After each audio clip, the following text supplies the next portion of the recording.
Bonsoir. Bienvenue. Est-ce que vous m'entendez bien, ceux qui sont présents? Ah oui, je pense que ça va. Excusez-moi, là, on est un petit peu à l'arrache aujourd'hui. Tout d'abord, je suis tout seul. Donc, vous l'avez remarqué. Donc, pour 29e minute, là, il y a Jérôme qui est là d'habitude. Malheureusement, il est un petit peu souffrant, donc il reviendra plus fort la semaine prochaine. Donc, bonsoir Michel. Bon, merci. Donc, bon, très bien. Si le son est OK, c'est déjà beaucoup. Voilà, bon, oui, on est un petit peu décalé. Hein. D'habitude, on fait ça le lundi. On était tous un peu patraque, là. Je sais pas, il s'est passé un truc. Donc, pour combler, je vous ai mis en dessous, là, dans le chat, comme ça, vous participez à l'émission.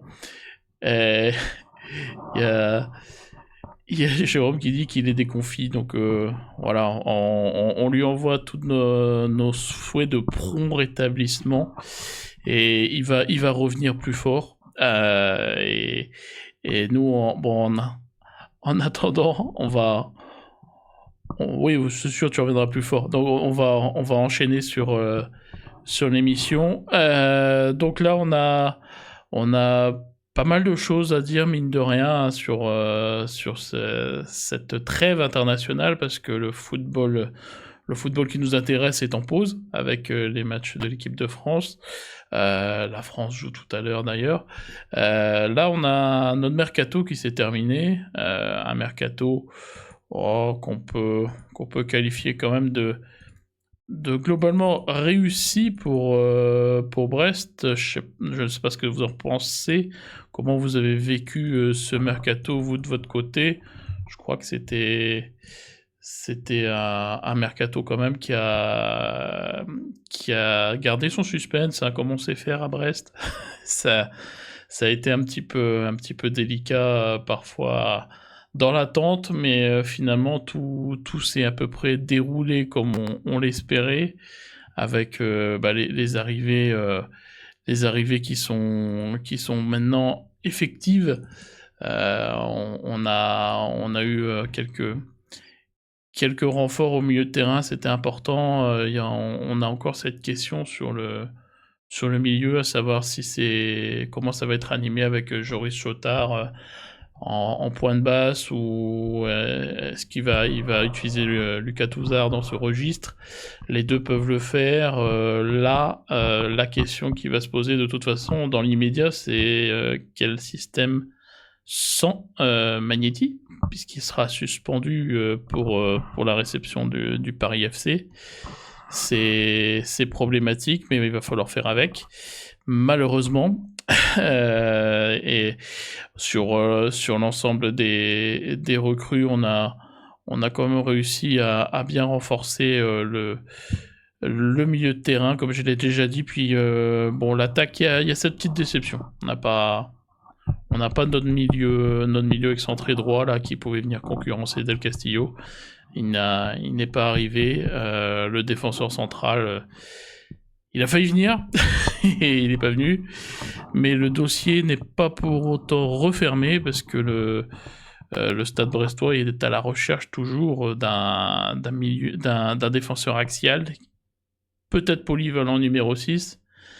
Ça, c'est toujours un petit peu à l'étude. On sait que c'est un secret pour personne. Je pense que Brest vise toujours le défenseur de Montpellier, qui a été visé cette dernière ligne de mercato, la Bessiro Meragic.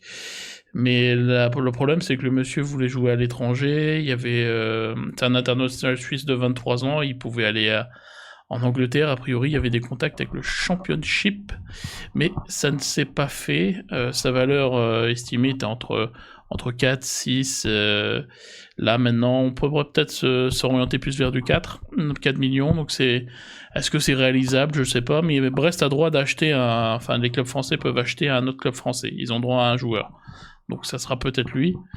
Il y a donc Jérôme qui me dit que Chotard, Touzard, Doumbia ou Dina et Bimbe pour le milieu de terrain contre Paris FC. Ouais, c'est sûrement ce qui va se faire. À voir aussi le petit paramètre qui va rentrer en compte, c'est le problème avec les sélections, parce que Kamori Doumbia enchaîne les titularisations avec le Mali. Je crois qu'ils ont perdu contre le Ghana, il me semble, hier. À voir si ça aura des conséquences sur sa forme, hein, parce que forcément enchaîner des matchs comme ça, c'est pas simple, surtout avec les voyages, les déplacements. Donc ouais, j'espère que on aura quand même un Kamori Doumbia qui sera à peu près reposé quand il va revenir à Brest. C'est la question qu'on a le droit de se poser. Maintenant, sur les départs, on a forcément des déceptions. Enfin, me concernant, la plus grande, c'est Mady Camara, mais je pense que je suis pas le seul à partager cet avis. Mady est parti à Rennes. Je pense que la pilule serait beaucoup mieux passée s'il était parti en première ligue ou dans un autre championnat étranger. Là, Rennes, malgré l'argent qui a été injecté, on ne sait pas trop encore quel sera ce championnat, le championnat pour Rennes, là, parce que là, c'est pas très bien parti encore, c'est un petit peu à tâtons. De ce point de vue, je pense que on a eu aussi le départ de Lesmelou. Bon, ça sera un autre chapitre qu'on va ouvrir tout à l'heure avec une interview qui a été un petit peu, on va dire, piquante pour rester sobre. Donc c'est à voir. Maintenant, il y a Jérôme m'a dit c'est fini, désolé, les majuscules ont sauté. le robot est méchant, il n'aime pas les majuscules. Le robot t'a supprimé ton message, je suis désolé. Ouais, donc ouais, il m'a dit c'est fini. Donc de toute façon, oui, faut passer à autre chose. Faut passer à autre chose et ben faut passer à Chotard, faut passer à Dina Bimbe, faut passer à tous ces recrues qui sont arrivés. On a eu notre défaite traditionnelle en prépa contre l'en avant de Guingamp à la trêve internationale. C'est notre petit... Oh non, c'est notre petite habitude comme ça, là, chaque trêve, on va perdre notre match prépa contre l'en avant. Voilà, avant c'était l'été, maintenant c'est durant la trêve internationale. C'est peut-être pour ça qu'on le fait à huis clos. Donc ouais, donc c'est problématique. Bon, après on a eu quand même des équipes brestoises qui ont joué ce week-end et ça s'est pas très bien passé pour la réserve, qui malheureusement, la réserve a perdu contre Milizac. C'était un match assez animé, hein. Malheureusement, ça n'a pas basculé du bon côté pour les jeunes Brestois, qui avaient quand même des arguments, hein. Ils ont pas réussi à s'imposer, mais ils ont eu, j'étais au match, ils ont eu quand même de grosses occasions. Malheureusement, ils sont tombés contre un Milizac qui a gagné son premier match et qui a bien résisté avec ses anciens Brestois, notamment parce que Kylian Huguin et Samuel Gentil ont marqué. Il y a eu une belle entame, hein. Les jeunes ont bien entamé les débats, le meilleur de jeu. Les Milizacois sont clairement la tête sous l'eau, ils n'ont pas une occasion, mais ils ont une première sortie de balle, il y a Mourdi qui sort, Dush le repousse et la deuxième fait mouche avec une reprise de Herry un peu excentrée, et puis derrière ils ont pris un deuxième but assez rapidement sur un corner. C'est malheureux, un corner d'Autrette coupé par Gentil, et c'est dommage parce qu'il y avait des choses qui se mettaient en place. On a pu d'ailleurs voir les premières minutes de Graziani, Kylian Graziani, la recrue d'Ajaccio, là, qui a vraiment fait du bon du du du bon travail, on va dire, mais malheureusement, ça n'a pas suffi. Donc ah, on entend ma souris qui glisse sur le bureau avec ton micro. Pardon, mince, j'y touche plus.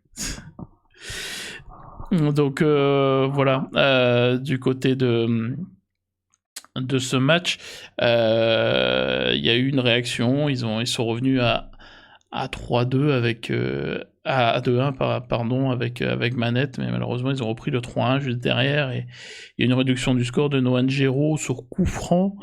Ça n'a pas suffi et ça fait un début de saison délicat parce que, il y a eu un premier nul, contre Alençon et derrière, malheureusement, ils ont été perdre à Cesson et là ça se rajoute la défaite contre Milizac. C'est du surplace un petit peu parce que ils sont avant-derniers, il y a 3 matchs joués, un nul, 2 défaites. Il y a peu de miracle à ce niveau-là quand tu gagnes pas un match en 3 rencontres, tu es dans les 3 derniers. Heureusement pour eux, ils ont au moins cette chance d'avoir de bons contenus quand même, parce qu'ils sont pas récompensés. Ils ont pas beaucoup de chance, dans les scénarios des matchs. Après, ils vont avoir des renforts, de l'étage supérieur, sans doute. Il y aura le Gwen, qui vont pouvoir descendre, Diop, d'autres éléments qui vont pouvoir arriver. Et puis aussi, l'autre Ajaxien, Noah Mokhtari, qui n'était pas encore qualifié pour le match, la semaine dernière. Donc là, il le sera pour les prochaines rencontres. Et pour les prochaines rencontres, ce qui est embêtant, c'est que Brest étant une réserve professionnelle, là, quand tu joues en National 3, tu ne joues pas beaucoup. Il y a le premier match qui va arriver, c'est la semaine prochaine à Pontivy. Pontivy qui est une très grosse équipe de N3, donc ça va être un délicat déplacement. Et ça ensuite, il y aura la réception de RG Gabiric, qui là, une équipe qui va jouer le maintien, hein. C'est une des équipes qui sont destinées à jouer leur peau jusqu'au bout, je pense. Et il y aura un autre match après contre Vire, qui lui, c'est normalement la remontée en N2 qu'ils doivent viser. Ils l'ont manqué l'an passé. C'est embêtant parce que quand on est une réserve, voilà, il y a cette Coupe de France que les réserves ne jouent pas. Et du coup, on se retrouve avec un match ou 2 seulement par mois. Donc quand on perd un match, ça plombe durablement l'équipe. Et on se retrouve souvent avec des classements qui peuvent être très négatifs quand on est une réserve et qu'on peut pas remettre vite fait les choses en jeu sur le terrain. Ça peine quand même un petit peu lourdement le classement. Donc c'est ça qui est embêtant pour eux. Et bon, on espère, il y a au moins quelques bonnes nouvelles, parce que les 19 ans, eux, sont en grande forme, hein. Ils ont été gagnés, ils ont battu Saint-Brieuc 6-1, ils restaient sur une victoire 4-0 contre Beaucouzé, ils avaient ouvert le championnat en battant 3-0 Saint-Renan. Donc c'est plutôt costaud. Salut Ripley, j'espère que tu vas bien.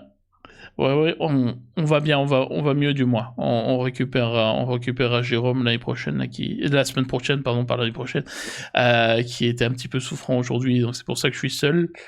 Je suis seul en ligne aujourd'hui, et donc je disais pour les 19, oui, j'ai peut-être aussi un petit classement, on peut voir ça peut-être sur les 19 ans, voir où ils en sont. Donc ils caracolent un petit peu. Les 19 ans, c'est a priori une belle génération là qu'on a cette fois. On va voir ce que ça peut donner, mais c'est intéressant de voir un petit peu où ils en sont là avec ce gros succès là qu'ils ont eu contre je vous trouve le bon classement, voilà, c'est celui-là. Ils ont, hop, je mets à jour parce que là je suis pas sur la bonne journée. Donc là, ils ont éclaté, comme on dit, propre et net Saint-Brieuc 6-1 Donc Brest est premier avec le FC Nantes. C'est bien, hein, c'est vraiment bien de voir les 19 ans performer comme ça. Ouais, merci, replay pour lui. Force à Jérôme. Non, pas 2026, je suis ma langue qui a fourché. Donc oui, voilà, sur ces 19 ans, donc c'est plutôt chouette de voir que ça tourne bien pour eux. C'est une génération qui a l'air prometteuse. Faut voir ce que ça va donner par la suite. Du côté des 17, c'est un peu plus délicat, hein. Ils sont 7e, ils ont gagné un seul match. C'était aussi contre Saint-Brieuc, pour le coup, donc ils vont peut-être lancer leur saison après un nul de 2 contre La Roche et une défaite contre Cholet 2-1. Et ensuite, on va venir sur... revenir, on va dire, chez nos amis professionnels, parce que je pense que vous avez pas dû manquer cette petite interview là qui est passée. Oui, je veux être la seule star. Et sur l'interview là, je pense que vous l'avez pas manqué, l'interview qui est passée là sur Les Melou là avec ce on peut dire quand même que c'était un gros coup de griffe, hein, pour la direction du club. Donc c'est un petit peu dommageable de voir de tels propos, mais après, comme on dit, les torts ne sont pas que d'un côté, ils sont jamais que d'un côté, mais l'histoire est pas tout à fait bon, celle que raconte Les Melou, évidemment, il la raconte un petit peu à sa sauce. C'est ça qui est dommage. Dans la chronologie, il a quand même été un petit peu fort. Là, c'est une interview que vous pouvez retrouver là sur le site de France Bleu. Je sais pas si je peux vous mettre le lien, je pense, hein, je suis quand même, c'est ma chaîne, j'ai le droit, il va pas faire sauter le lien. Donc vous la retrouvez sur le site de France Bleu. C'est une interview qui a été effectuée par Nicolas Blanza la vendredi dernier. Donc il a fait elle a fait grand bruit l'interview parce que c'est surtout concernant évidemment le passage avec son faux départ, on va dire, à Rennes. Et donc c'est dommage parce que je pense qu'on a un petit peu tous la même image de Les Melou au départ, d'un garçon quand même qui oui, tu vas pas envoyer ton arrêt maladie. Par contre, ouais, tu seras payé en pas grand chose. Non, parce pour le moment, on est d'humbles bénévoles pour le streaming. Donc, sur ouais, cette interview, je sais pas comment vous l'avez reçue, cette interview, mais c'est un peu dommage, juste avant le match contre le Paris FC, là, ça va peut-être un petit peu tendre les retrouvailles à Francis Leblay, parce que je sais pas si c'était vraiment très adroit de faire une interview de ce style juste avant le match retour, juste avant le match aller, pardon. Ça va être intéressant. Je pense que le public lui en gardera pas trop rigueur, mais ça peut être un petit peu tendu. Donc ouais, donc mal. Ouais, Michel, tu penses qu'il aura quelques sifflets? Je sais pas comment ça va réagir. Je pense que le public globalement a gardé une bonne image de lui, mais c'est ouais, c'est embêtant, hein, parce que là, quand il dit qu'il est bloqué pendant plusieurs mercatos. L'histoire de Rennes où bah, on lui dit que on l'a bloqué. C'est pas tout à fait ça quand même, hein, parce qu'en fait dans son histoire là, quand Denis Le Saint lui oui, je répète, les Bretons sont un peu protecteurs concernant leur club. Ouais, c'est ça le problème. Quand tu parles mal du club, en général, en partant, ça peut générer des réactions un petit peu musclées de la part des supporters. Maintenant, est-ce qu'ils vont réagir comme ça? Je sais pas si ça va être aussi dur que ça, mais en tout cas, dans le timing, il a arrangé un petit peu l'histoire à sa sauce, parce que là, à la mi-temps du match, ouais, il avait été vexé parce qu'il avait été, il y a eu la sortie de Denis Le Saint parlant de son transfert à Rennes, disant qu'il était intransférable. Mais il n'a pas appris la nouvelle comme ça, hein. Il y avait aucune nouvelle. Il avait rendez-vous effectivement avec le président dans les 2 jours. C'était le mardi après le match, et il était déjà au courant qu'il était intransférable. Donc c'est pas non plus une réalité ce qu'il a retranscrit. Après, je peux comprendre qu'il voulait partir à Rennes vu le chèque qui était tendu. C'est évidemment tentant pour n'importe qui. Oui, comme dit Ripley, c'est pas la foire Saint-Mich, le Stade Brestois quand même. On veut pas brader nos bons joueurs. Bah oui, c'est vrai, là, on n'est pas à la foire Saint-Mich, et justement, c'est pas avec Denis Le Saint justement qu'on va brader nos joueurs. Surtout à cette époque-là, et il faut se remettre dans le contexte où le Stade Brestois vit une saison qui est quelque part inédite, et qui est impossible même à imaginer, et tu te dis que ton meilleur joueur est convoité par le voisin, et tu peux aller chercher une Coupe d'Europe, tu te dis que c'est quelque chose d'incroyable pour Brest, déjà la Coupe d'Europe, et en fait on a été jusqu'à la Ligue des Champions.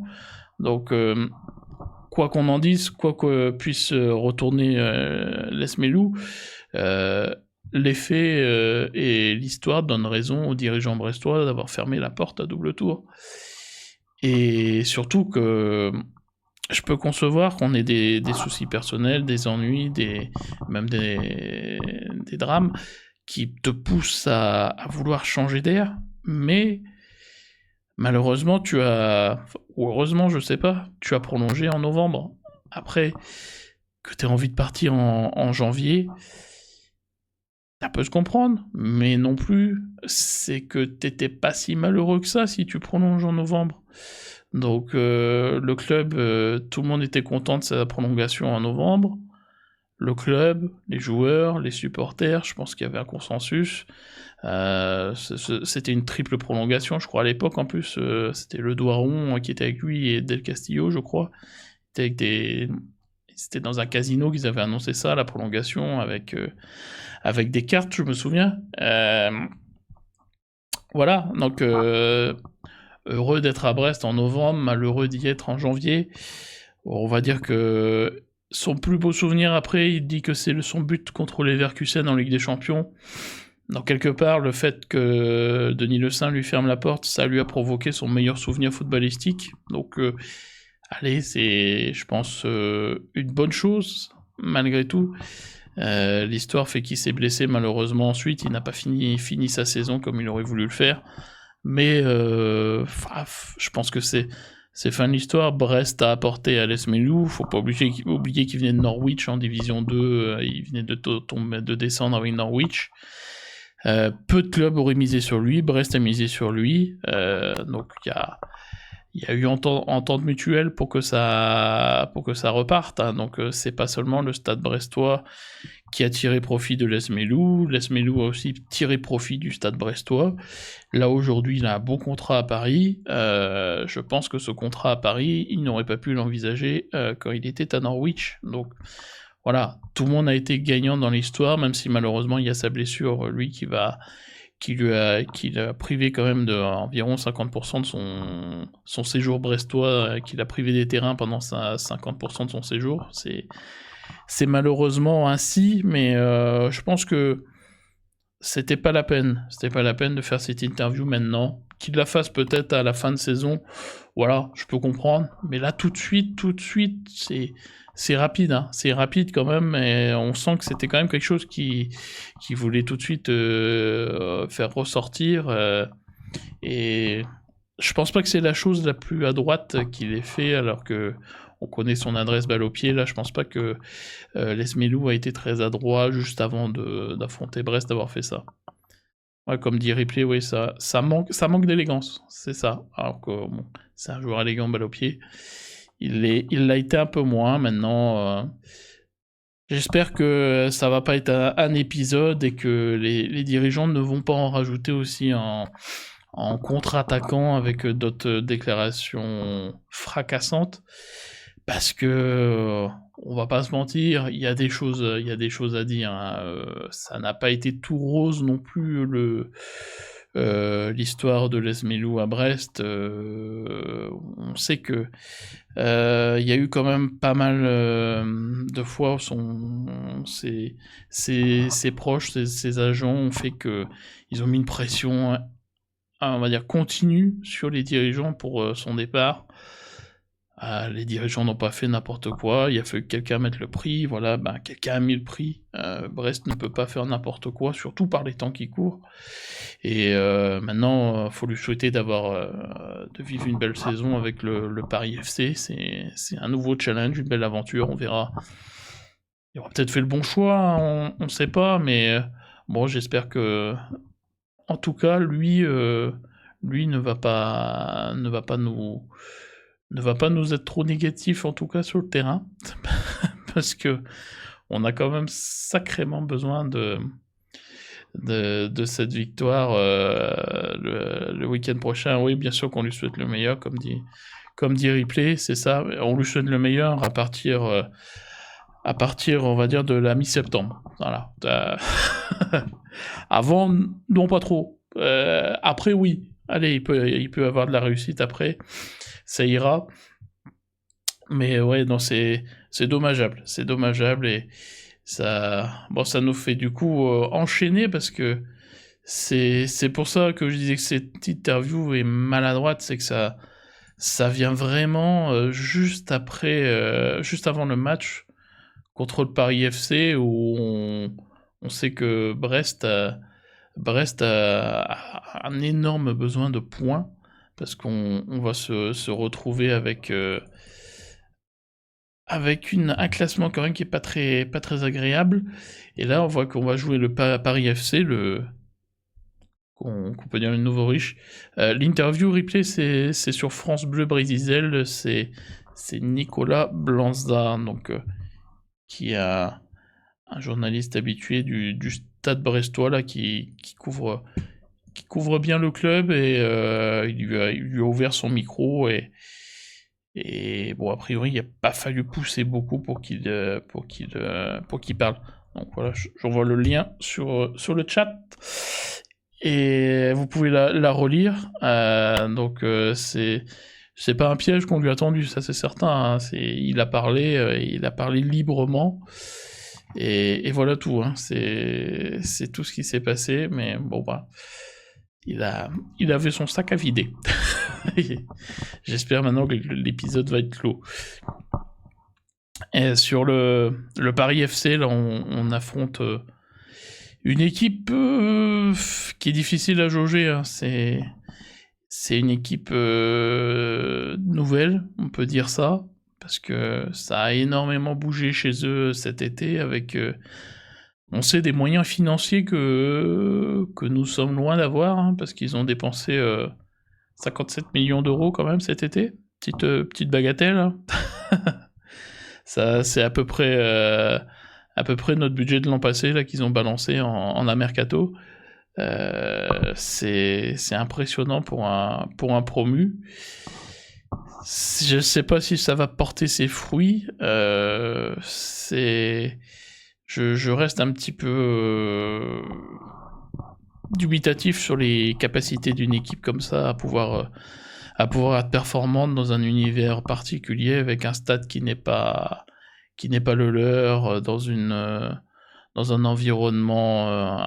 Bon, il y a eu des abonnés visiblement parce que l'an passé et l'année d'avant, le Paris FC laissait entrer gratuitement les supporters dans son stade pour le remplir.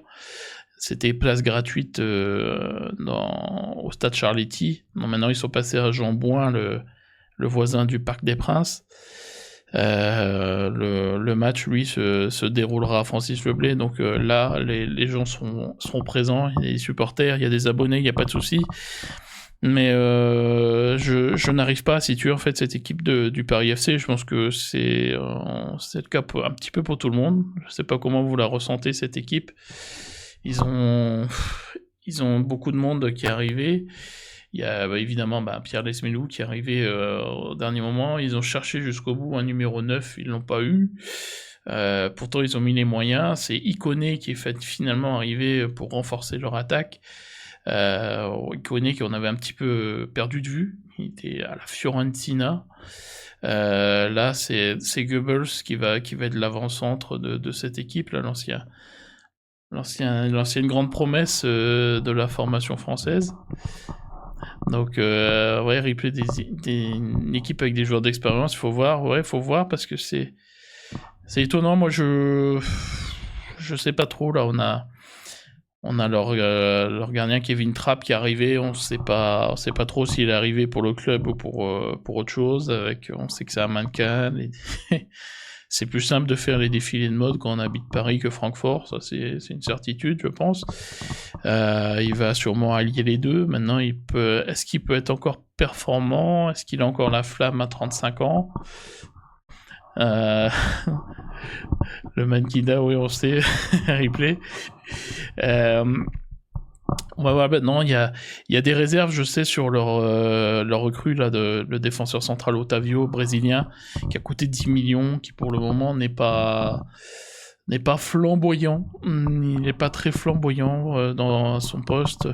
Il y a l'ancien René Amari Traoré qui est arrivé au poste de latéral droit. Là aussi, c'est 33 ans, c'est de l'expérience. Il y a Lesmelou, 32 ans. Voilà, c'est beaucoup d'expérience. Ils ont récupéré Moses Simon et c'est 30 ans. Donc ouais, c'est très particulier. On reconnaît l'équipe, peut-être c'est bien renforcée, mais c'est peut-être pas assez renforcé, j'ai envie de dire, parce que ils ont leur ligne défensive qui reste quand même assez fragile, assez badgée Ligue 2 autour d'Otavio et d'Amari Traoré, dont on ne sait pas dans quel état il est, s'il est apte à rentrer tout de suite dans l'équipe. C'est particulier. On a Kolo Djesiak là, qui a fait la saison l'année dernière en Ligue 2. Mbo aussi. C'était pas Paris FC de l'an passé, c'était pas non plus une équipe qui a survolé le championnat. C'est comme Lorient, c'est une équipe, on sentait qu'ils étaient au-dessus des autres en Ligue 2, mais c'était pas non plus, on va dire, les grands matchs de Ligue 2 qu'on a pu voir dans le passé. Hein. C'était assez poussif à voir. Lorient était plus agréable à voir évoluer, c'était plus une équipe complète, Lorient. Le Paris FC, on avait l'impression que c'était un petit peu en dedans. On voyait moins le talent. Pour le coup, la Ligue 1 va faire du bien. Je pense à un talent comme Kebal qui va pouvoir mieux s'exprimer en Ligue 1. Donc on a commencé à le voir cette saison. D'ailleurs, Kebal, qui était une ancienne cible du Stade Brestois dans le recrutement. Oui, Michel, bon appétit. À tout à l'heure, si on est toujours là. Et ouais, replay, heureusement que Magnetti est resté chez nous, heureusement, parce que là, pour le coup, on avait un milieu quand même un petit peu mort, parce qu'on perdait nos trois bonhommes, hein, Lesmelou, Camara et Magnetti. Et là, malheureusement, ça sera aussi sans Magnetti, hein, parce que il est suspendu pour l'avenue du PFC. Ça sera aussi sans Majeki, qui lui aussi a pris son carton rouge et son match et il a pris 2 matchs de suspension, lui. On peut parler de la clémence de la Ligue, là aussi, sur ce sujet, parce que Majeki, on peut pas dire qu'il fasse une sortie très violente, mais il prend quand même cher dans les sanctions, hein. Donc je comprends pas bien la sanction. Même pour Eric Roy derrière qui prend, ils sont pas revenus sur leur sanction. C'est assez fou. Et ouais, replay coup d'air, une carte à jouer. On l'espère du coup qu'il va pouvoir, faire une belle partie. Et comme Gauthier à l'époque, bah oui. D'ailleurs, ce qui est rigolo que tu dis Gauthier à l'époque, Gauthier, son premier match de professionnel, c'était contre le Paris FC. C'était de la Coupe de la Ligue à Charletti. Il y a Fabry qui était le titulaire, qui était venu de Châteauroux, je crois, qui s'était blessé. Et du coup, Gauthier s'est retrouvé titulaire. Il avait fait un super match. Malheureusement, le Stade Brestois, dans sa grande passion des coupes, a été éliminé au tir au but, même si Gauthier avait arrêté un ou deux tirs au but. Quelle mémoire, ouais, pas mal, hein. J'ai rebondi tout de suite, tout ça. Ça a fait tilt avec Gauthier et le Paris FC. Et ouais, Jérôme dit pas beau du tout avoir joué le PFC, que ce soit en Ligue 2 ou en Ligue 1. Le point faible, c'est comme nous, la défense. Oui, la défense. Et la défense continue à nous faire peur, parce que même en match de prépa, on en a pris 2 contre Guingamp. Avec Stanislas Kielt, je sais pas comment on prononce, la recrue qu'ils ont pris de Concarneau, l'ancien Canois, qui... J'aurais bien vu à Brest, hein, sur le banc de touche, hein, pour pas rien vous cacher. Je trouvais que c'est un joueur intéressant, complet, qui est bon balle au pied, qui est un petit peu à neuf à l'ancienne, qui fait jouer les autres, qui est pas mauvais dans la distribution, qui a un bon jeu de tête. Ça aurait fait un petit joueur sympa en fin de match, mais... Et, ouais, Ripley qui me demande il se passe quoi avec Brendan. Alors Brendan, on a souvent ce souci avec lui en sortie d'été. C'est un Brestois, il n'aime pas l'été. Il met du temps à se mettre en route, c'est un diesel. Et là, il a eu quelques petits pépins physiques pour le dernier match. Pas grand chose, mais je pense que il va se remettre assez rapidement. Pour moi, de toute façon, la charnière logique, c'est Chardonnay avec Junior Diaz. C'est la plus cohérente, la plus complémentaire à mon sens. Et il a trop fait la chouille cet été, Ripley. C'est pas moi qui le dis, c'est toi. Moi, je vais dire qu'il a lancé son centre de paddle à Aguilère. Voilà, il a eu beaucoup de travail. Il est devenu chef d'entreprise, mais c'est vrai que sans rire, c'est que ça. On parlait de la vie privée des joueurs, mais lancer comme ça une entreprise, ça vous pompe une énergie monumentale. Hein. Faut être sur les chantiers, être là avec tous les artisans, être là présent avec tous les fournisseurs, être là toutes les installations. Bon, tu délègues un petit peu, hein, mais tu peux pas tout déléguer. Et il faut que tu suives aussi l'évolution de ton investissement, et que, vu que c'est quelque chose qui lui tient à cœur, en plus avec, on voit qu'il participe au paddle, les footeux adorent ça. D'ailleurs, j'en parlais avec... J'ai fait une petite interview de Mathias Autrette là pour le Télégramme, avec son retour avec Milizac contre Bresbé. Lui aussi va se faire du paddle, les joueurs aussi y vont. Donc on retrouve des anciens Brestois. Bon, il a perdu un de ses meilleurs clients avec le départ de Les Melou. Bon, il trouvera, je pense, quelqu'un d'autre. Il n'y aura pas trop de soucis. Mais ouais, Ripley dit qu'il a confiance en lui, il va monter en puissance. Je pense. Je pense qu'il va monter en puissance, et ça va tranquillement revenir à la normale pour lui. Faut qu'on assiste aussi à la montée en puissance de Junior Diaz, qui découvre la Ligue 1. À voir ce que ça peut donner. On a le jeune Le Guen derrière, on a le Cardinal. Il y a plusieurs options pour Éric Roy, mais je pense qu'il va peut-être repartir sur la charnière avec laquelle il était parti dans les matchs de préparation, c'est-à-dire Chardonnay et Diaz. C'était celle-là qui faisait la prépa jusqu'à Sassuolo. C'est pas pourquoi il a changé contre Sassuolo, et contre Sassuolo on s'est retrouvé avec le Cardinal Chardonnay, puis pareil contre Lille et à Lens. Du coup il était pas là, Brendan, donc on voit que peu importe les configurations, la défense, le gardien encaisse des buts. Je pense que c'est pas une affaire d'homme, c'est plus une affaire de système et de collectif, parce que le milieu de terrain a des soucis quand même. On voit que, on va pas se le cacher non plus, Lesmelou, pour le dernier match à Toulouse, le match contre Lens, bon, on sait qu'il y avait les difficultés qu'on connaît, mais à Toulouse, il savait que son transfert se faisait. Voilà, on n'a pas été à fond la caisse non plus. Il y avait la chaleur, il y a beaucoup d'éléments qui sont rentrés en ligne de compte.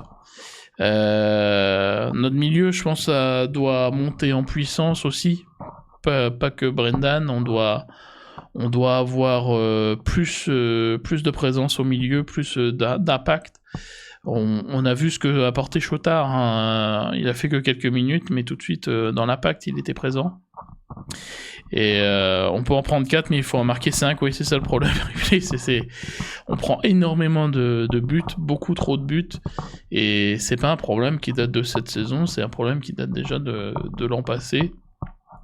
Et l'an passé, on avait le milieu Magnétique, Camara, Lesmelou qui pouvait tourner à plat, avec Fernandez aussi, donc c'est pas idéal. C'est pas idéal, et il faut qu'on arrive à solutionner ce problème de milieu de terrain, je pense avant même la défense, trouver la formule, et là ça va être compliqué, comme je l'ai dit, avec la suspension de Magnéti, donc ça va être encore un puzzle plus compliqué à assembler pour Eric Roy. Le milieu va être remodelé, il peut aussi faire un milieu renforcé en alignant tout le monde, ça peut être une solution, mais comme il faut l'emporter, je pense qu'il sera amené aussi à faire la part belle à l'offensive, parce qu'il faut aller quand même battre ce Paris FC, parce que si tu bats pas Paris FC, ça peut être compliqué le début de saison. C'est un peu la même configuration que la réception de Saint-Etienne la saison passée, où pour le coup ça s'était bien passé avec une large victoire, mais il faut vraiment enclencher la première. Si on le fait pas dans ce match là, ça va vraiment être très très très très très très très long. Et j'espère qu'on va parvenir à le faire, parce que là, derrière, faudra pas céder à la panique et ne pas se foutre dans une situation inconfortable au classement et dans le vestiaire. Ça peut vite tourner. Sur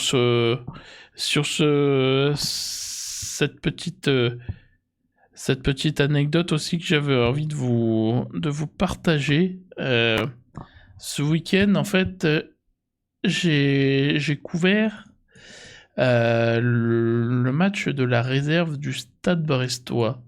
Alors bon, il n'y a rien d'exceptionnel là-dedans. Seulement, j'ai appris quelque chose qui était assez rigolo, ou ridicule. C'est un peu selon où on se place.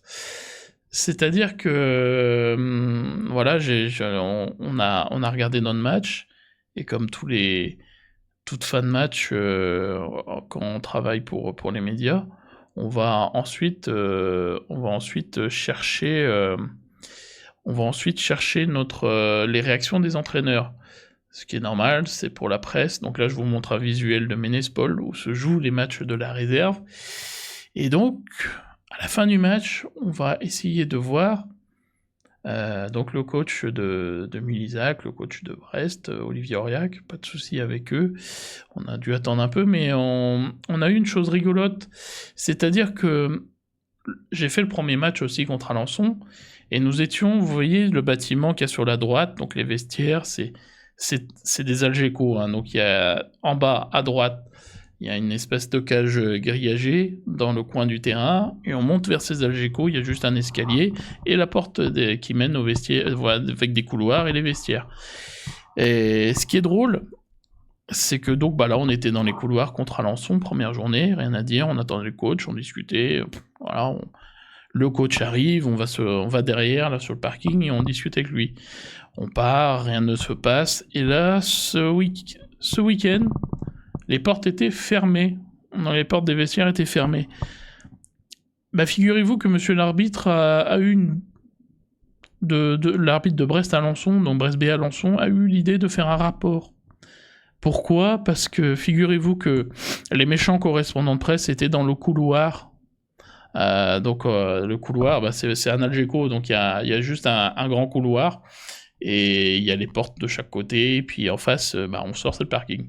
Donc c'est un Algeco, c'est minuscule, il y a pas de zone mixte, on est sur un stade amateur, et donc cet arbitre a fait un rapport avec son délégué pour dire que c'est pas normal, vous vous rendez compte, les médias sont dans les couloirs des vestiaires. Donc, match suivant, les Algeco fermés, avec des gars de la sécu devant pour garder la porte. Et ces messieurs n'en faisaient leur travail, pas de souci avec eux. C'était d'ailleurs gentil, on discutait avec eux sans souci. Mais c'est rigolo quand on met ça en parallèle avec ce qui se passe en Ligue 1. On nous dit qu'il faut ouvrir. Il faut ouvrir, et on voit qu'en National 3, il y a des arbitres qui ferment les portes des vestiaires, les couloirs, parce que là, je veux bien qu'on attende à l'extérieur, mais bon, il y a des escaliers d'un côté, des parkings de l'autre. Il pleut pas encore, ça va, mais quand on met ça en parallèle avec l'arbitrage qu'on a vécu à Lens avec monsieur Keradji, avec son comportement de maître d'école, qui ne permet aucune discussion. On a vu la vidéo ridicule où il met écoutez, on voit juste le pauvre Magnetti qui croise les bras, et il y a l'assistant qui dit il a fait un geste, sors le jaune. Il expulse le joueur pour ça. Et derrière, on a les dirigeants de la LFP qui disent ouvrez les vestiaires s'il vous plaît. Ouvrez les vestiaires, il faut qu'il y ait du spectacle, il faut que la Ligue 1 soit mise en avant. Vous vous foutez de la gueule du monde au bout d'un moment. Excusez-moi, mais bon. Je trouve qu'on incrimine beaucoup les joueurs, et qu'on incrimine assez peu les arbitres. Ils sont sérieux, les arbitres, oui, assez zélés, ces arbitres d'e-replay, oui, bah oui, justement, c'est un peu trop zélé, parce que quel besoin d'aller pondre un rapport pour empêcher des gens d'être dans le couloir. On est là juste à attendre qu'une personne sorte du vestiaire pour parler avec elle. On n'est pas non plus là pour aller mettre le feu au vestiaire. On n'est pas là pour aller mettre le boxon. Mais ce qui est rigolo, c'est quand on met ça en parallèle avec ce qui se passe en Ligue 1. En Ligue 1, ils pleurent littéralement. Les dirigeants de la Ligue ont pleuré dans chaque club pour leur demander d'ouvrir leurs vestiaires. S'il vous plaît, laissez les caméras rentrer dans les vestiaires pour qu'on ait des séquences à mettre sur Ligue 1+. Et là, en National 3, non, vous n'avez même pas droit d'être dans le couloir. On n'a pas de caméra, on a juste notre téléphone pour faire notre petit truc, et c'est tout. On prend les déclats des coachs, on s'en va, basta, on n'a pas d'image à faire. L'arbitre, je l'ai même pas vu sur ce match, je sais même pas, je sais même plus son nom, je l'ai noté, je l'ai écrit dans mon compte rendu, mais je sais même pas comment il s'appelle. Mais je peux dire à ce monsieur c'est ridicule, totalement ridicule. Et tout comme l'arbitrage de monsieur Keradji, totalement ridicule.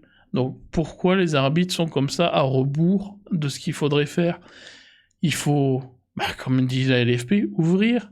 Voilà, monsieur Keradji, à la fin de ce match, il doit ouvrir son discours, aller dire aux caméras de Ligue 1+, voilà, si j'ai pris cette décision, il s'est passé ça, j'ai pris cette décision pour ça.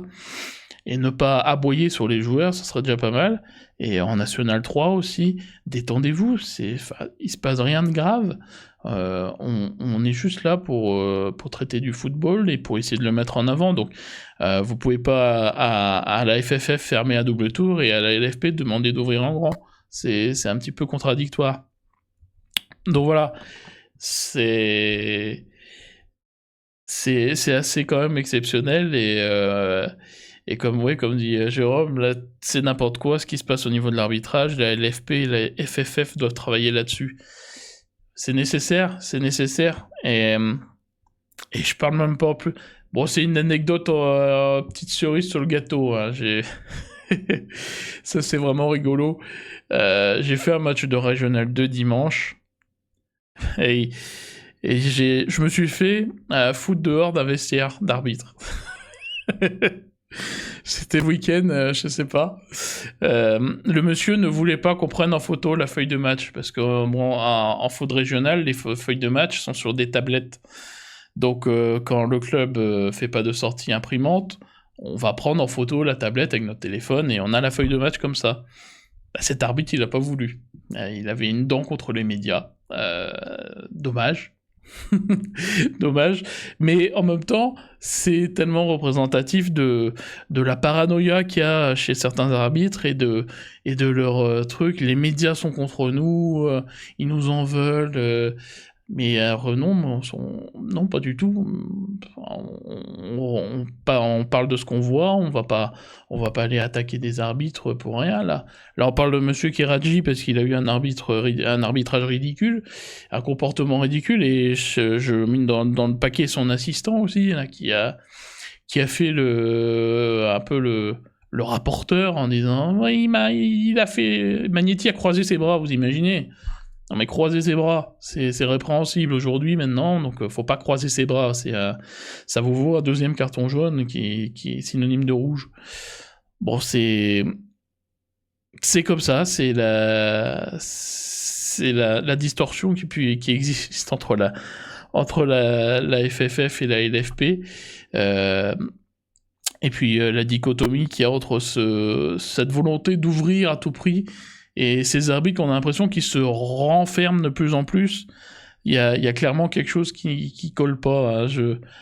Heureusement pour nos arbitres français qui n'ont pas adopté le règlement faute de moyens comme on a vu à la Coupe du Monde des clubs avec l'arbitre qui doit déclamer avec son micro au public la raison pourquoi il a modifié sa décision à la VAR. Ça aurait été quelque chose encore d'assez croustillant, mais bon, apparemment le patron des arbitres veut équiper les arbitres pour qu'on entende ce qu'ils disent. Derrière maintenant, c'est les instances internationales qui refusent. Donc faut vraiment qu'ils accordent leur violon entre eux parce qu'on sait pas vraiment dans quel sens on va. Mais ce qui est sûr, c'est qu'on y va.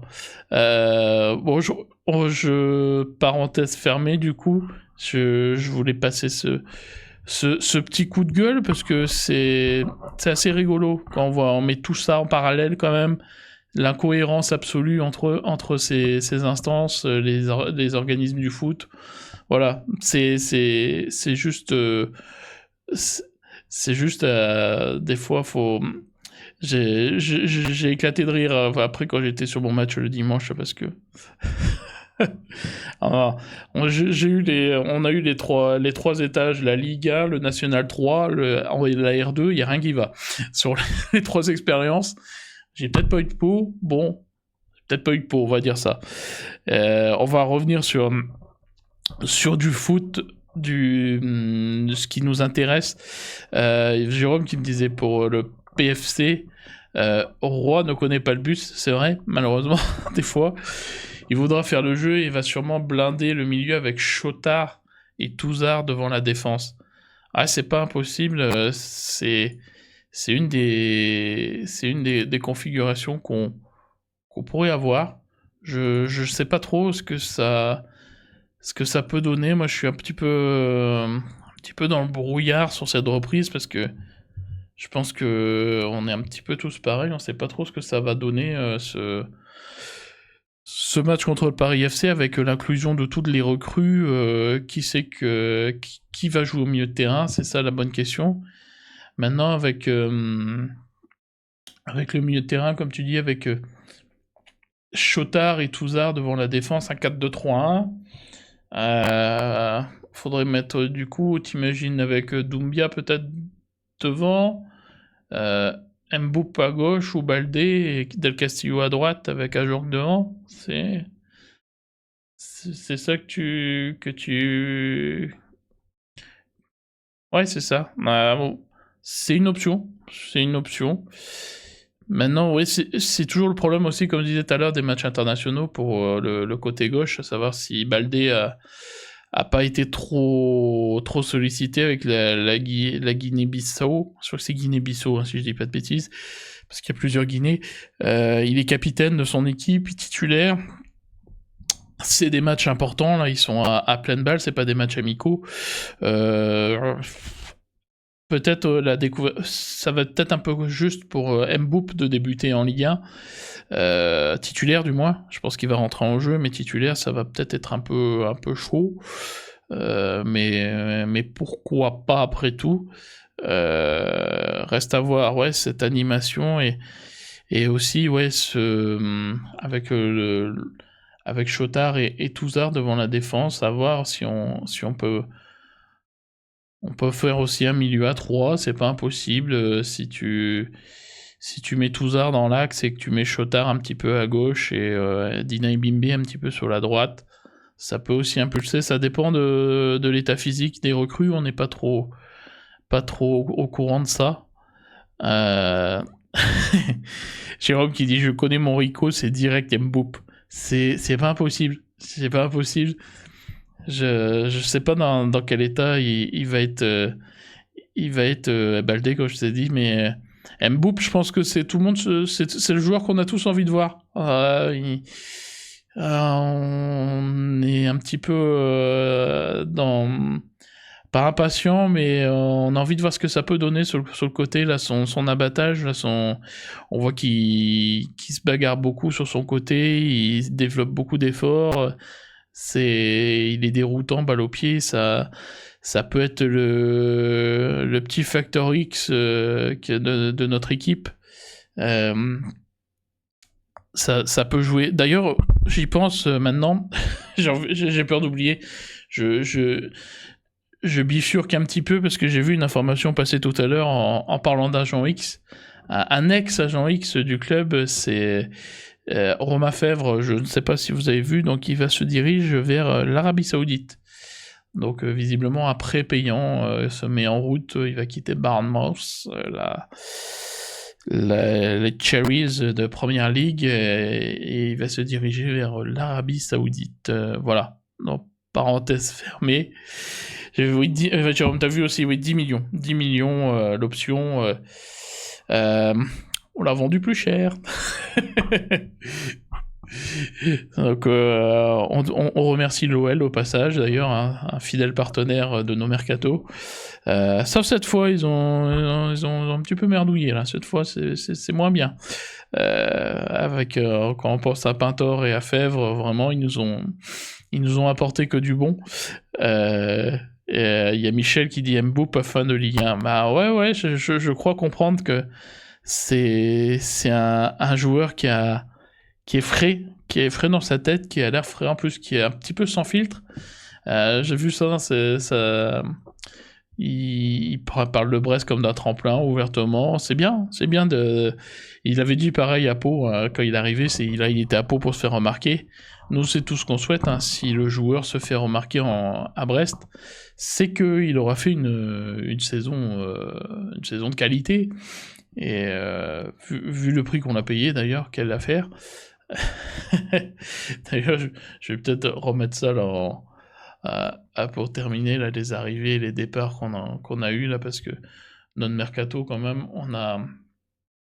on a fait des belles affaires avec Mboup, hein. Mboup et Chotard, les tarifs, c'est quelque chose de dingue, hein, parce que ouais, Michel, il a dit qu'il ferait pas 5 ans à Brest. Ouais, il est ambitieux. Moi, je préfère avoir un joueur qui te dit ouvertement comme ça, voilà, je suis ici pour me faire remarquer, je vais rester là à tel nombre d'années max, et puis voilà, je pars, plutôt que ceux qui te font des déclarations en embrassant le logo du maillot et en faisant des tralali la sur les réseaux sociaux à dire Je vous aime, vous êtes formidables, on va lutter tous ensemble. D'ailleurs, sur ces réseaux sociaux, ça me fait penser à... Je sais pas si vous vous souvenez de ce joueur-là, là, Kevin Koubemba, là, qui était en Ligue 2, là, dans la période terrible, la dernière année d'Alex Dupont, là, où le joueur avait un community manager qui il nous faisait des messages, c'était exceptionnel. C'est avec à coup de on reviendra plus fort, vous allez voir, tous ensemble, le stade brestois, une famille, il en avait rien à cirer en fait. Et bon, après, bon, il a eu la carrière qu'il a eue, et c'est pour ça me fait rigoler. C'est pour ça que je préfère avoir que ce genre de joueur qui te dit bon, je suis là pour un temps, je veux rebondir. Je crois que c'est ce qu'avait dit plus ou moins aussi Honora, qui n'a jamais caché ses volontés de départ. Il a patienté et il est récompensé aujourd'hui parce qu'il est devenu quand même un joueur presque inamovible du Borussia Mönchengladbach. Donc c'est bien, et oui, Jérôme, toi aussi t'en es souvenu. T'as bien résumé, Martial, il me dit Michel. Bah oui, c'est ça, c'est ce genre de joueur, c'est mieux d'avoir de la franchise. Ça fait du bien dans le milieu du foot, plutôt que faire des circonvolutions et à nous dire que vous êtes un public formidable, un club formidable, et derrière, t'as l'agent qui est en train de turbiner pour essayer de t'exfiltrer le plus rapidement possible du club. Bon, on a déjà vu et on a déjà soupé de ça, donc là, un petit jeune ambitieux qui veut partir, c'est normal, hein, si... Je pense que c'est pas Lucas Touzard qui aurait ce genre de déclaration. Lui, il est passé au-dessus de ça maintenant. Il vient à Brest pour un petit peu, je pense, retrouver justement du football. Et, et oui, Jérôme Fèvre l'a quand même fait l'année dernière. C'est pas faux. C'est pas faux. Oui, ben, malheureusement, grande habitude. Hein, c'est toujours un petit peu comme ça. C'est le problème d'avoir les joueurs prêtés aussi. On peut tomber sur des mecs en or, comme on a eu avec NDI. Et pour moi, ça restera mon énorme déception de ne pas l'avoir vu rester à Brest, mais c'était hors de portée financièrement, malheureusement, et c'est le drame là aussi des multipropriétés de Manchester City qui utilise trois pour ses joueurs. C'est toi aussi, Jérôme. Ouais, ça embête parce que le joueur veut rester, le joueur veut rester à Brest, et c'est juste de l'argent, ça se passe au-dessus, le club veut qu'il revienne, le joueur veut revenir, mais financièrement c'est impossible parce que y a un club à un moment qui a décidé de mettre le paquet dessus et qui a quelque part aussi nuit à la carrière du joueur. Là, j'espère pour lui qu'il va réussir à s'exprimer à Parme.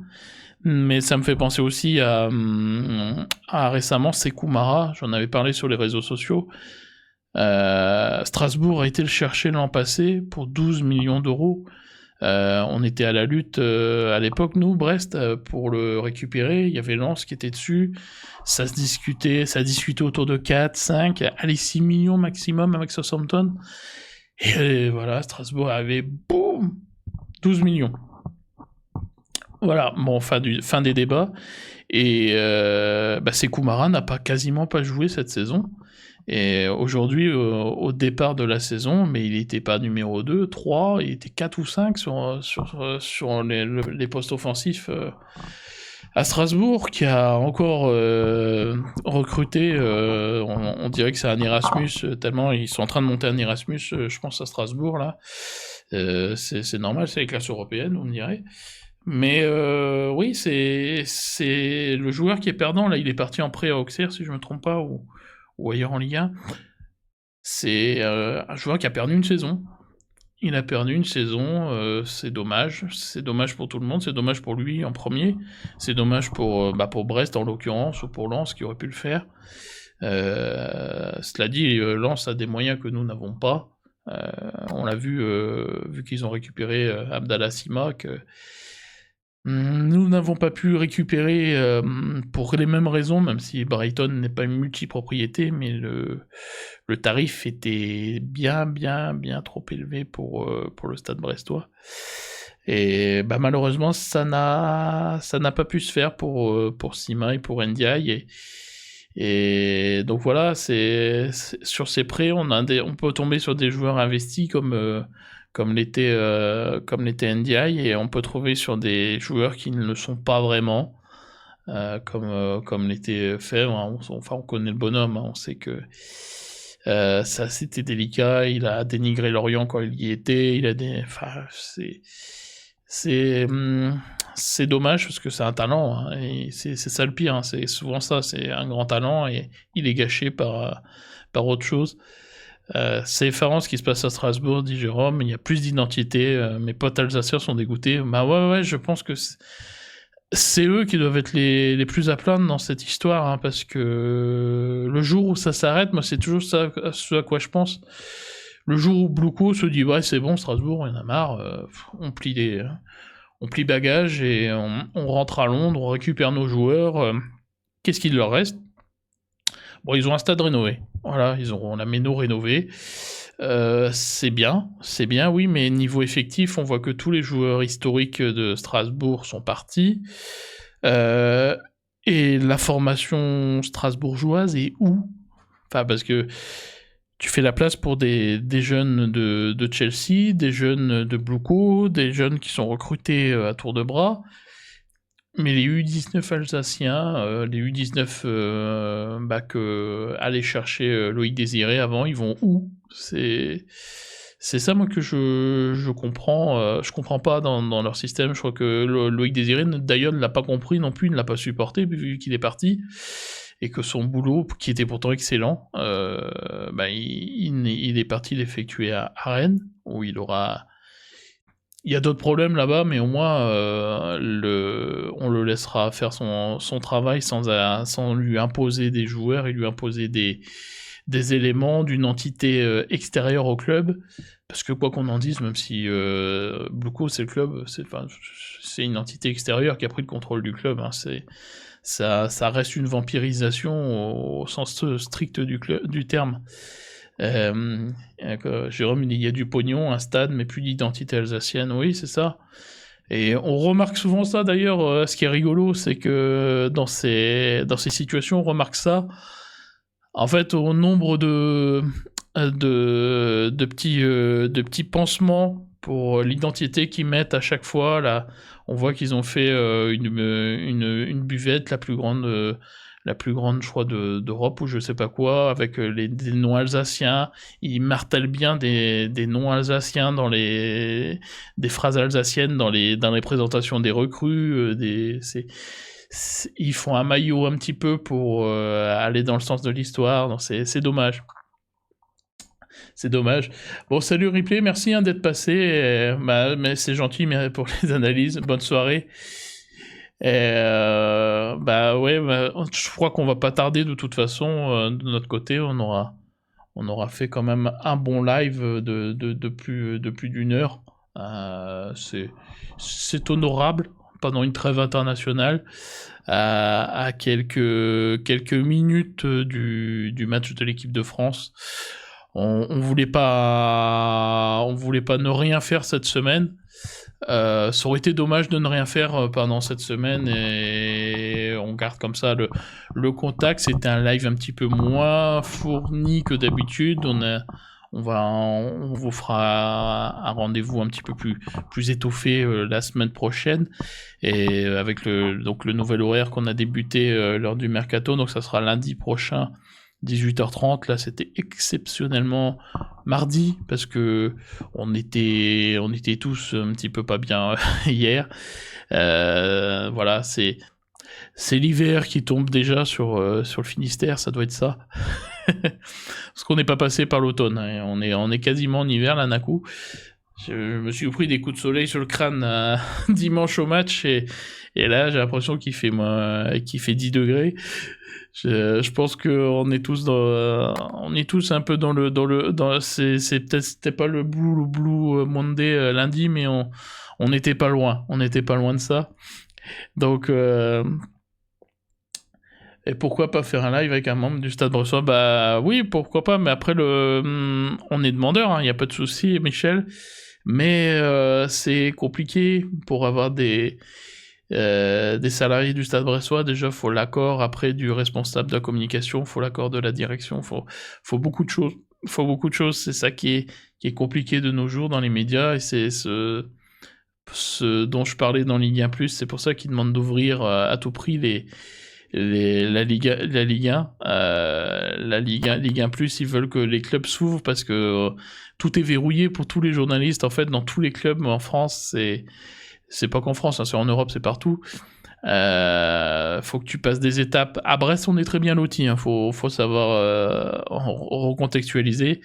Mais il y a des clubs, c'est un véritable enfer, hein. Faut passer par le responsable com, puis par le responsable média, puis il y a le directeur, des fois, qui met son nez, il y a le directeur sportif, il y a le directeur général, il y a le responsable communication, il y a des millefeuilles, et si jamais on a eu une phrase malheureuse, où ça peut être verrouillé complètement, et ils veulent tellement tout contrôler, c'est... Bah ouais, un peu comme TBO avant, mais TBO était média officiel. Donc eux, ils demandaient, donc il n'y avait pas de souci de ce côté-là. Ils n'étaient pas indépendants, donc c'est le club, c'était quelque part la télé du club, ce qui n'existe plus d'ailleurs aujourd'hui, et bah, c'est ce qui est dommage. Ça manque quand même d'avoir un petit peu plus de nouvelles en vidéo du Stade Brestois. Mais ouais, comme dit Jérôme, on aimerait bien. On aimerait bien, mais qui sait, peut-être qu'à l'avenir, on aura des interviews de joueurs, de membres du club. On sait pas, on verra. On sait pas de quoi l'avenir sera fait. Mais ouais, comme dit Jérôme, Jackie n'est pas dans notre équipe. Mais ouais, même si on a reçu son biographe Hervé il y a 2 semaines. On a les contacts, mais on verra peut-être si on peut le faire, on le fera. En tout cas, ça c'est certain. Donc bah écoutez, bah merci pour à tous ceux qui sont passés sur le live. J'espère que vous avez quand même passé un bon moment en ma compagnie. Michel qui me dit merci à Jérôme, je serai là pour le prochain live, même si je suis pas trop bavard. Bah c'est déjà beaucoup d'être là. Merci beaucoup de suivre les lives. C'est déjà énorme de nous suivre, et on te remercie. Bonne soirée à tous. On se retrouve donc lundi prochain 18h30 pour 29e minute. Ça sera déjà le numéro 6. Voilà, bah écoutez, bah bonne soirée. Soyez sages, allez profiter du match de l'équipe de France qui va débuter dans quelques minutes. Et on se dit à lundi. Bonne semaine, bonne soirée, à la prochaine, salut.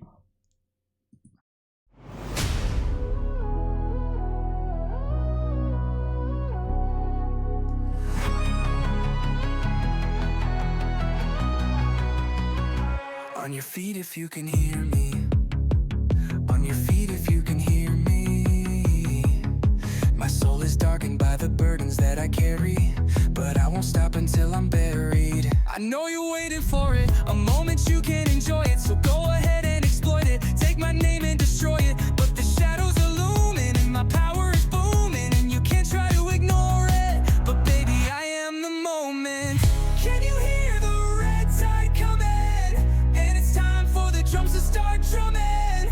'Cause we're moving with power and strength, and the storms in our veins, and we'll stop at nothing. The red tide's coming. Can you hear the red tide coming? And it's time for the drums to start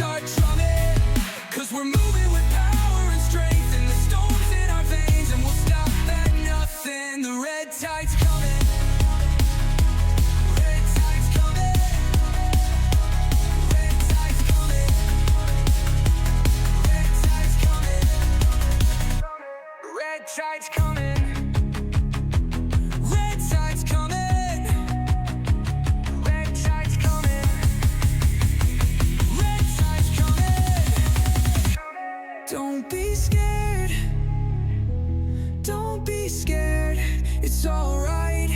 They've been waiting on this moment all our lives. So take the hand of the person by your side, 'cause when it's over, we gon' see the other side. Can you hear the red tide coming? And it's time for the drums to start drumming, 'cause we're moving with passion.